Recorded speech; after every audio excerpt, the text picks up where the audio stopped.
Welcome to the World Wire Update. Don't forget to subscribe and click the bell icon for more updates and thrilling short scenes. In 2025, the Philippines, under President Ferdinand Marcos Jr., has made a decisive diplomatic shift, signaling a new era in the country's foreign policy and regional engagement. The government is forging new defense and trade agreements to counter rising Chinese pressure in the South China Sea, while also seeking to boost economic growth and national resilience.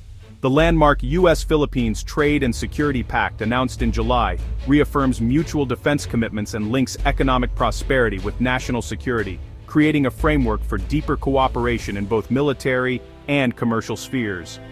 Manila is also diversifying its security partnerships, signing new defense pacts with Australia and Japan to create a multi-layered deterrence against potential Chinese aggression and to foster greater regional collaboration.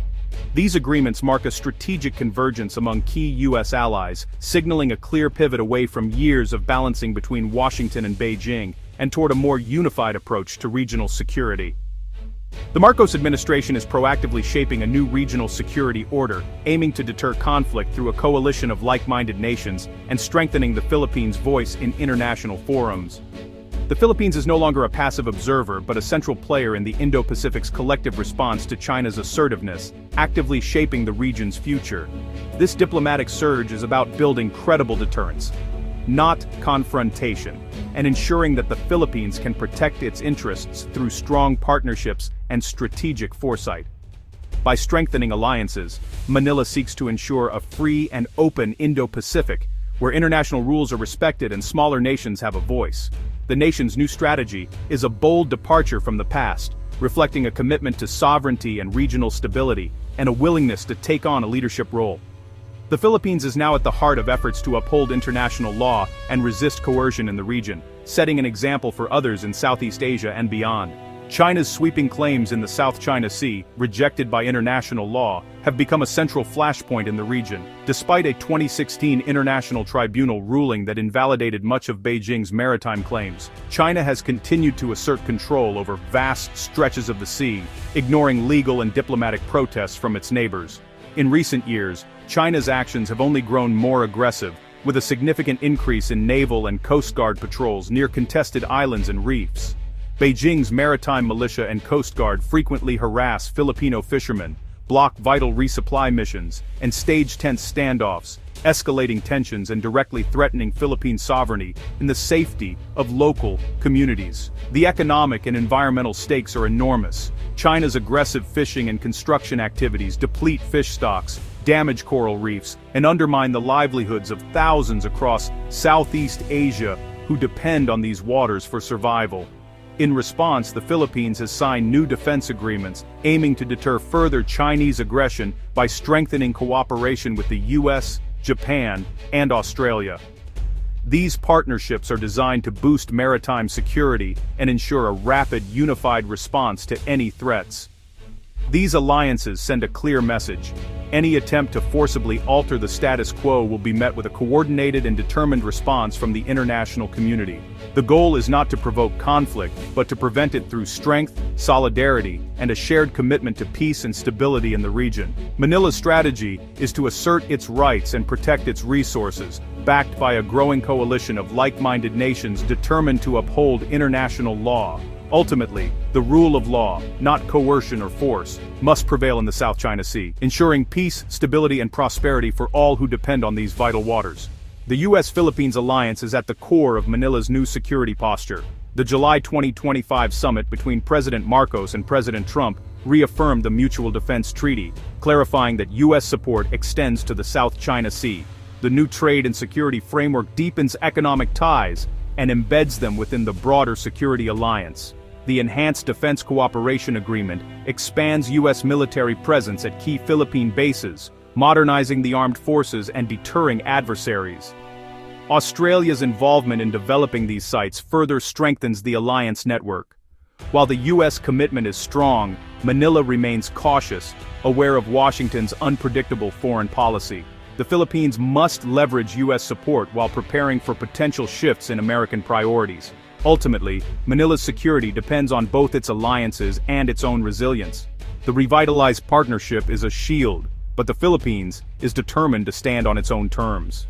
To avoid over-reliance on any single ally, the Philippines is deepening ties with Japan and Australia. The new defense pact with Australia will bring more joint exercises and infrastructure investment, enhancing both Philippine and allied capabilities. Japan's agreement to transfer naval vessels and radar systems marks a historic shift, reflecting Tokyo's growing willingness to support regional security. These partnerships transform the Philippines from a security consumer to an active contributor in a network defense architecture. The involvement of Japan and Australia signals to Beijing that the region stands united against coercion. This coalition of middle powers gives Manila strategic depth and flexibility. Together, they amplify diplomatic pressure on China and reinforce a rules-based order.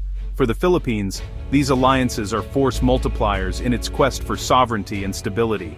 Multinational military exercises are now central to the Philippines' evolving defense strategy. Drills like the Alon naval exercise with Australia and Canada showcase Manila's strong commitment to interoperability and collective security. These exercises demonstrate allied resolve to uphold freedom of navigation and deter aggression in contested waters, ensuring regional stability. Training with advanced militaries accelerates the modernization of the Philippine armed forces, enhancing their capabilities. Interoperability ensures a swift, coordinated response in any crisis, improving overall effectiveness. Beyond tactics, these drills send a powerful message of unity and capability to the region, strengthening alliances. Manila's role as a host elevates its status as a key security partner in the Indo-Pacific, fostering cooperation. The Philippines is now an essential contributor to regional stability, not just a beneficiary, playing a proactive role. Despite its stronger alliances, the Philippines carefully maintains an independent foreign policy. President Marcos emphasizes national interest, balancing U.S. partnership with pragmatic engagement with China. The U.S. under President Trump remains unpredictable, prompting Manila to hedge its bets and diversify partnerships. China warns against bloc politics, using economic leverage and propaganda to pressure ASEAN nations. The Philippines faces the challenge of resisting Chinese coercion while preserving vital economic ties. At international forums, Manila has adopted a more assertive tone, calling for collective resistance to aggression. This marks a clear break from past conciliatory approaches. The struggle in the South China Sea is now framed as a test of international law and regional order. Manila's bold diplomacy aims to rally support and isolate China diplomatically.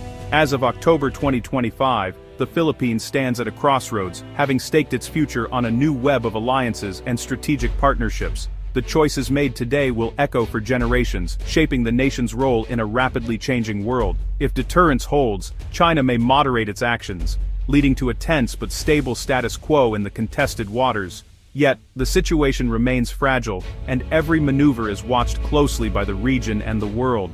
If not, Manila and its partners could face a critical test of resolve in the South China Sea, where the stakes are high and the risks of escalation are real. A U.S.-China grand bargain could also sideline Philippine interests, underscoring the need for diversified alliances and a proactive foreign policy that puts Filipino priorities first. Building ties with Japan and Australia hedges against great power uncertainty, providing new opportunities for cooperation in security, trade, and technology.